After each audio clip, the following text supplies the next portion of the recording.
Hi, it's Craig Chemay from ClearStarMedia.com, and today we're talking on behalf of ExpertVillage, and we're talking about demo reels. And in our last segment, we talked about price, but there's a couple of other things you need to be aware of, other than are you paying for a finished minute of a demo reel, or if you're paying hourly.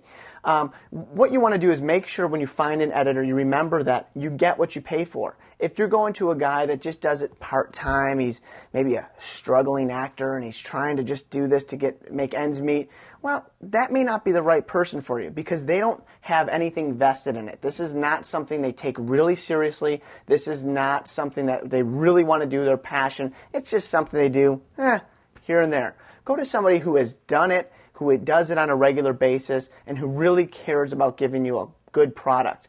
That's why it may not be the best thing to do is just go to a friend who's got a good computer, whether it be Apple software or PC software. You know, a friend that says, oh, I can do it, I can put it together. They might be able to put it together, but are they going to put it together the way that will really get you noticed in the industry? And that's what's important. The other thing you really want to do is decide when you're done with your video, do you want it on a DVD?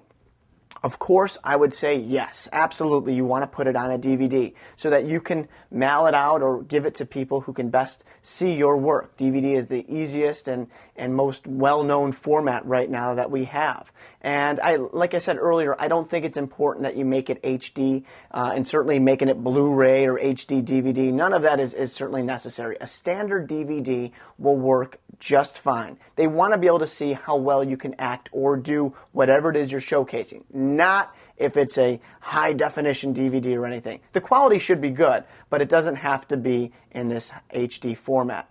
The other thing that you want to be aware of is when you're done with the edit process, do you want to put it on the web? Well, if you do, well, that's going to require your editor to take your demo reel and convert it into a format that it can be used to put on the web. Whether you're going to put it on iActor, LA Casting, Actors Access, or even YouTube, you need a format that's compatible. You can't just take a DVD and upload it to the internet. It doesn't work that way. So have your editor make you a special version, which will be under 100 megabytes probably, and will allow you to put that up on one of those, even MySpace, one of those websites. So utilize that, and you're going to have to find out how much extra. Generally, it's a little extra cost, and it may not be much, to have them re-encode your format. One last thing I want to leave you with before we finish this segment on price and to DVD. Find out how much it costs to re-edit. Very often as an actor or as a sports figure, whatever, you do something else on video that's really great.